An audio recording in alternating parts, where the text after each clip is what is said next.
السلام عليكم.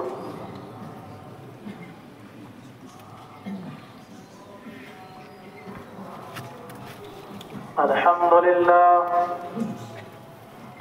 لله كفى وسلام على عباده الذين اصطفى أما بعد أعوذ بالله من الشيطان الرجيم بسم الله الرحمن الرحيم وعن أبي أيوب الأنصاري رضي الله تعالى عنه حدثه قال أن النبي صلى الله عليه وسلم قال من صام رمضان ثم أتبعه ستة من شوال كان كصيام الدهر الحديث. সম্মানিত মুসল্লিগণ, সর্বপ্রথম আল্লাহর প্রশংসায় সকলে পড়ি আলহামদুলিল্লাহ। আল্লাহর লাখ লাখ শুকরিয়া, আজকের পরিবেশটা খুব সুন্দর। আল্লাহ তাআলা আমাদের প্রতি দয়া করেছেন, রহম করেছেন যে সূর্যের তাপ নেই, হালকা হালকা আবহাওয়া, ঠান্ডা, খুব ভালো লাগছে। তাই যা হোক, সংক্ষিপ্ত দু চারটি কথা শুধু ফরজটুকু আদায় করার জন্য আমরা আলহামদুলিল্লাহ সুম্মা আলহামদুলিল্লাহ রমজান মাস পালন করলাম। রমজান মাস গত হয়ে চলে গেল, তারই আজকে আমরা ঈদ পড়লাম, ঈদ উল ফিতর। তো আমরা অনেকে রমজান মাসের আগে বেনামাজি ছিলাম, রমজানে নামাজি হলাম। অনেকে আমরা রমজান মাসের আগে অনেক রকম পাপে জড়িত ছিলাম, রমজান মাসে হয়তো সে পাপগুলোকে ত্যাগ করেছি। তো কথা হলো যে আমরা যে রমজান মাস আমাদেরকে আল্লাহ তাবারক ওয়া তাআলা রমজান মাসটি উপহার দিয়েছেন, এই রমজান মাসটিকে আল্লাহ এই জন্য দিয়েছেন যে আমরা মানুষরা অন্যান্য মাসগুলোতে, অন্যান্য সময়গুলোতে বিভিন্ন পাপের সাথে জড়িত থাকলেও একটু অনুশোচনার জন্য, একটু চিন্তা ভাবনার জন্য, একটু নিজের পাপকে নিয়ে ভাবার জন্য, একটু নেকির দিকে অগ্রসর হওয়ার জন্য, নেকির দিকে ধাবিত হওয়ার জন্য আল্লাহ তাবারক ওয়া তাআলা এই রমজান মাসটি আমাদের দিয়েছিলেন। তাই প্রত্যেক বছরই একটা করে রমজান মাস আসে। তো আমার পক্ষ থেকে সংক্ষিপ্ত কথা যেটা হলো, আমরা যারা রমজান মাসের আগে নামাজি ছিলাম না, রমজান মাসে নামাজ পড়েছি, তাদের আমার প্রত্যেকের কাছে অনুরোধ, যারা অলরেডি 5 ওয়াক্তের নামাজ পড়েন তারা তো পড়বেনই, যারা 5 ওয়াক্তের নামাজের সাথে অভ্যস্ত ছিলেন না, আপনি রমজান মাসে অভ্যস্ত হলেন, আপনার কাছে করে জোরে অনুরোধ, ভাই আমার, বাচ্চান আমার, আপনার নিজের ভালোর জন্য, নিজের উপকারের জন্য, নিজেকে জাহান্নাম থেকে বাঁচার জন্য অবশ্যই এই নামাজের সাথে জড়িত থাকবেন ইনশাআল্লাহ। আপনারা প্রত্যেককেই যেমন ভাবে নামাজে, রোজা কি বলে আপনার সিয়ামের মাসে, রমজান মাসে আপনি যেমন ভাবে সালাত আদায় করলেন, তেমনই আগামী সময়গুলোতে যতদিন আল্লাহ তাআলা আপনার হায়াত দিয়েছে সিয়াম পালন করবেন ইনশাআল্লাহ। এবার সিয়াম মাসে, রমজান মাসে সিয়াম পালন করা অবস্থায় আমরা হয়তো কতগুলো পাপকে ছেড়ে দিয়েছি, সেগুলোর সাথে যেন আবার আমরা দ্বিতীয়বার জড়িত না হই। নাসাইর 3657 নম্বর হাদিস, হযরত ইবনে উমর রাদিয়াল্লাহু তাআলা আনহু বলছেন,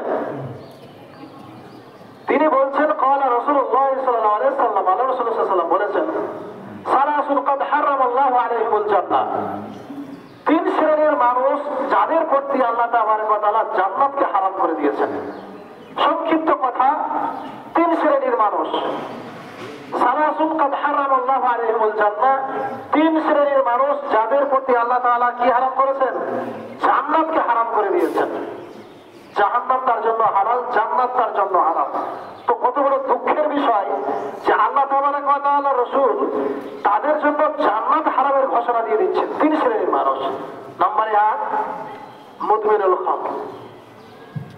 আপনারা সকলে জানেন মুদমিনুল খামর। মুদমিনুল খামর হচ্ছে নেশাদার দ্রব্য, এমন খাদ্য, এমন কিছু গ্রহণ করা যাতে নেশা আছে, এই ধরনের খাদ্যকে বলা হয় খামর। খামরিন হারাম, প্রত্যেকটা নেশা হচ্ছে মদ আর প্রত্যেকটা মদ হচ্ছে হারাম। অতএব যারা বিড়ি, সিগারেট, তাম্বাকু, আপনার পান পরাগ, যত রকমের আপনি নেশার সাথে জড়িত ছিলেন, আলহামদুলিল্লাহ আমি মনে করি যে এই রমজান মাসে আপনি হয়তো তাকে ত্যাগ করেছেন, তাকে ছেড়ে দিয়েছেন। তো রমজান মাসে আপনি সারাদিন না খেয়ে এই নিষেধাজ্ঞার দ্রব্যগুলোকে আপনি ত্যাগ করে দিয়ে সিয়াম পালন করেছেন। তো আপনি যখন রমজান মাসে থাকতে পারলেন সারাদিন না খেয়ে, সেই হারাম জিনিসগুলোকে ভোগ না করে, সেইগুলোকে ইউজ না করে, তাহলে আপনি এই 12 মাস আর 11 মাস থাকতে পারবেন না? অবশ্যই পারবেন, কিন্তু আপনার পিছনে শয়তান কাটি নাড়ছে, এই জন্য আপনি এই কাজে জড়িত আছেন।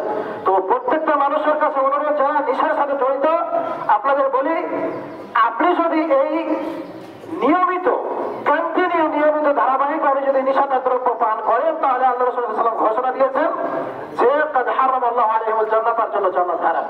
2 নম্বর ব্যক্তি হচ্ছেন আল্লাহ রাসূল সাল্লাল্লাহু আলাইহি ওয়াসাল্লাম আল আক, ওই লোকটি যে লোকটি বাবা মার অবাধ্য সন্তান। বাবা মার অবাধ্য সন্তান যে মানুষ বাবা মার কথা শুনে না, মানে না, তার সেবা যত্ন করে না, তার কথার বিরোধিতা করে, তার সাথে চলাফেরা করে না, তার সাথে কথা বলা বন্ধ করে দেয়, এই লোকগুলো হচ্ছে আল আকুন, বাবা মার অবাধ্য সন্তান। বেশি কথা বলা যাবে না।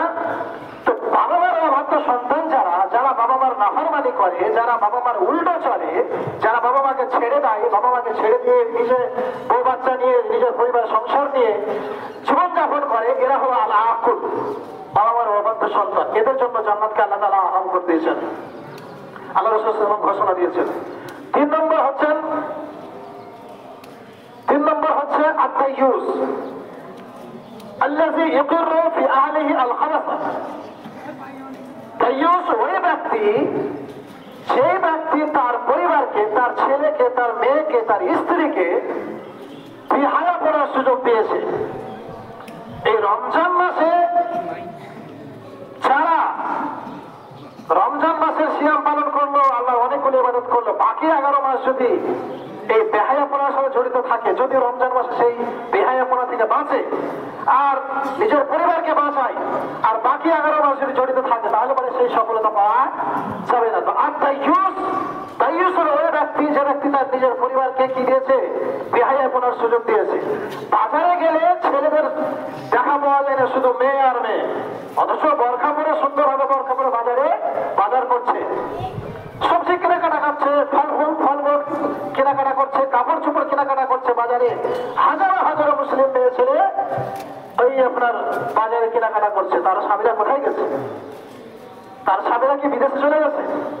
আমরা তো বিদেশে আছি, আমাদের স্ত্রীকে বাড়িতে রেখে দিয়েছি, তো তারা তো যায় না, তো তাদের কি চলে না? আমাদের কি চলে না পরিবার? অবশ্যই চলে। আরো কতগুলো পরিবার আছে, অনেক ভালো ভালো পরিবার আছে যাদের মেয়ে ছেলে বাজারে যায় না, যারা কেনাকাটা করতে যায় না, তাদের পুরুষরা কিনে নিয়ে এসে নাই, তার বাড়িতে পড়ে, তো তাদের কি চলে না? অবশ্যই চলে। তো আমি আপনি এই কথাটাকে ধ্যানে রাখতে হবে, লক্ষ্যে রাখতে হবে যে তাইয়ুস, যে ব্যক্তি নিজের পরিবারকে বেহায়াপনার সুযোগ দিয়েছে, এই মানুষ হচ্ছে, তার জন্য জান্নাতকে হারাম করা হয়েছে। তো 3 শ্রেণীর মানুষ আমরা পেয়ে গেলাম। 1 নম্বর হচ্ছে যে মানুষ নিষেধাজ্ঞা দ্রব্য কন্টিনিউ পান করে আর সে ছেড়ে না দিয়ে তোবা না করে মারা যায়। অন্য হাদিসে আছে যে কোনো মানুষ যদি নিষেধাজ্ঞা দ্রব্য পান করতে করতে ওই অবস্থায় মারা যায়, তাহলে পরে সে জান্নাতে যাবে না, তার জন্য জান্নাত হারাম। এই হাদিসকে সাপোর্ট করা হয়েছে।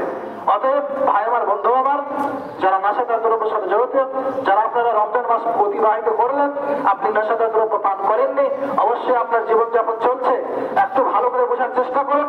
রমজান মাসে অনেকগুলো নেকি করলেন, রমজান মাসে অনেক পাপ থেকে মুক্ত হলেন, অনেক আল্লাহ তাআলার কাছে দোয়া করেন। আল্লাহ তাআলা আপনাদের জন্য সেই দোয়াকে, সেই রমজান মাসকে, সেই সিয়ামকে, সেই আপনাদের কিয়ামুল লাইলকে, সমস্ত কিছুকে যেন কবুল করেন, বলুন আল্লাহুম্মা আমিন। এবার আরেকটি হাদিস যেটা আমি বলতে চাই একটু, সেটি হলো এই যে হযরত আবু আইয়ুব আনসারী রাদিয়াল্লাহু তাআলা আনহু থেকে হাদিসটি বর্ণিত। তিনি বর্ণনা করছেন, ক্বালা রাসূলুল্লাহ সাল্লাল্লাহু আলাইহি ওয়াসাল্লাম মান সামা রমজান, কোন মানুষ যদি রমজান মাসের সিয়াম থাকে, সুম্মা আতবাহু সিত্তাতুম মিন শাওয়াল, তারপরে রমজান মাসের সিয়াম পালন করার পরে শাওয়াল মাসের 6টি রোজা তার সাথে লাগিয়ে দিল, কার সাথে?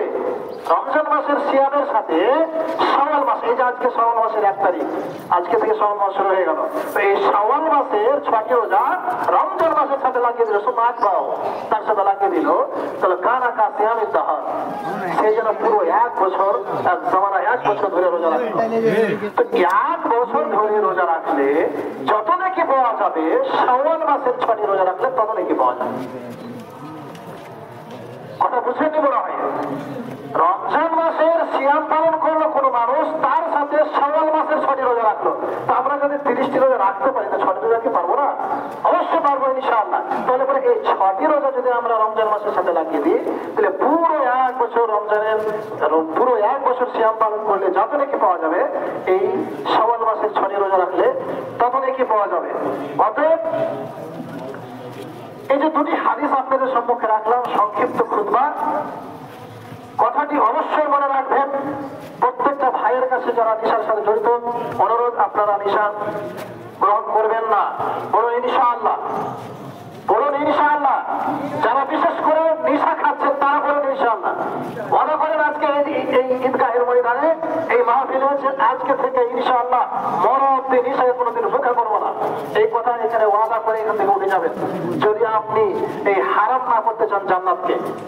আর ওই মানুষদেরকে বলবো যাদের পরিবার বেহায়াপনার সুযোগ দিয়েছেন, যারা আপনি নামাজ পড়েন, তাহাজ্জুদ পড়েন, সিয়াম পালন করেন, হজ করেন, যাকাত দেন, অনেক কিছু করেন, কিন্তু আপনার পরিবার বেহায়াপনা করে, তাহলে মনে করেন হারাম আল্লাহ আলাইহিল জান্নাহ, আপনার প্রতি জান্নাতকে হারাম করা হয়েছে।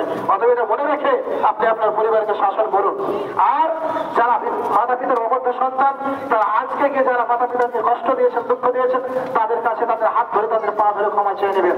আর এই শাওয়াল মাসের 6টি রোজা অবশ্যই অবশ্যই, বিশেষ করে মা বোনেরা আমার, যারা আপনারা সিয়াম পালন করতে চান, আপনাদেরকে একটু বেশি বা কাজ করতে হবে, সেটি হলো স্বামীর পারমিশন নিতে হবে। স্বামীর পারমিশন নিয়ে 6টি রোজা রাখা যাবে।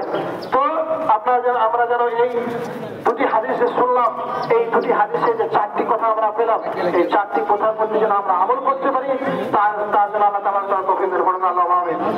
আল্লাহ, তুমি আমাদের এই রমজান মাসের সিয়ামকে কবুল করো। আপনারা শুধু আমিন পড়ে যাবেন। আল্লাহ, তুমি আমাদের এই রমজান মাসের কিয়ামুল লাইলকে কবুল করো। আল্লাহ, তুমি আমাদের এই রমজান মাসের তাহাজ্জুদকে কবুল করো। আল্লাহ, তুমি আমাদের এই রমজান মাসের দোয়াকে কবুল করো। আল্লাহ, তুমি আমাদের রমজান মাসের দানকে কবুল করো। আল্লাহ, তুমি আমাদের রমজান মাসের যত ইবাদত করেছি সমস্তকে তুমি কবুল করো। আল্লাহ, তুমি আমাদের তওবা কবুল করো। আল্লাহ, তুমি আমাদের তৌফিক দাও বিভিন্ন হারাম থেকে বাঁচার। আল্লাহ, তুমি তো সবকিছু জানো। বর্তমান সময়ে মুসলমানদের প্রতি অনেক রকমের অত্যাচার অনেক জায়গায় চলছে। আল্লাহ, তুমি সেই মাজলুমদের প্রতি দয়া করো, রহম করো। আল্লাহ, তুমি তাদেরকে ধৈর্য দাও, সবর দাও। আল্লাহ, তুমি তাদের শক্তি দাও। আল্লাহ, তুমি তাদের প্রতিবাদ করার ক্ষমতা দাও। আল্লাহ, জালেমদেরকে তুমি হালাক করে দাও। আল্লাহ, তুমি জালেমদেরকে হালাক করো। আল্লাহ, ফিলিস্তিনের মাটিতে যেই জালেমেরা অত্যাচার করছে, সেই জালেমদেরকে তুমি হালাক করো। আল্লাহ, তুমি তাদের ধ্বংস করো। আল্লাহ, তুমি ফিলিস্তিনদের মুসলমানের দোয়াকে তুমি কবুল করো। আল্লাহ, তুমি আমাদের দোয়াকে কবুল করো। আল্লাহ, তুমি এই ফিলিস্তিনের মুসলমানদের তাদের প্রতি তুমি দয়া করো, রহম করো। আল্লাহ, তুমি তাদের থাকার খাওয়ার সুব্যবস্থা করে দাও। কিভাবে করবে তুমি আল্লাহ ভালোই জানো। আল্লাহ, তুমি তাদের ব্যবস্থা করে দাও। এই ঈদের দিনে, এই রমজান মাসে এত কষ্ট, এত ভয়াবহ অবস্থাতে তারা আছে, আল্লাহ, তুমি তাদের প্রতি রহম করো, দয়া করো। আল্লাহ, তুমি আমাদের মধ্যে যারা অসুস্থ রয়েছে, যারা অসুখ থেকে মুক্ত হতে পারে না, আল্লাহ, তুমি তাদেরকে অসুখ থেকে মুক্ত করো। আল্লাহ, আমাদের যাদের মাতা পিতা কবরবাসী হয়ে গেছে তাদেরকে তুমি ক্ষমা করো। আল্লাহ, তুমি তাদের যদি কবরে কোনো কারণে আযাব দিয়ে থাকো, সেই আযাবকে তুমি দূর করো। আমাদের দুআর ওসিলাতে তাদের আযাবকে তুমি মুক্ত করে দাও। আল্লাহ, তুমি তাদেরকে জান্নাতবাসী করো। আল্লাহ, আমাদের যাদের আত্মীয় স্বজন যারা কবরবাসী হয়ে গেছে, এই আমাদের দুআর ওসিলাতে তুমি তাদের পাপকে ক্ষমা করে দিয়ে তাদের জান্নাতকে, তাদের তুমি কবরকে জান্নাতের নূর দিয়ে মানাওয়ার করে দাও। আল্লাহ, তুমি আমাদের দোয়া কবুল করো। বলুন আল্লাহুম্মা আমিন। ওয়া মা আলাইনা ইল্লাল বালাগ। আসসালামু আলাইকুম ওয়া রাহমাতুল্লাহ।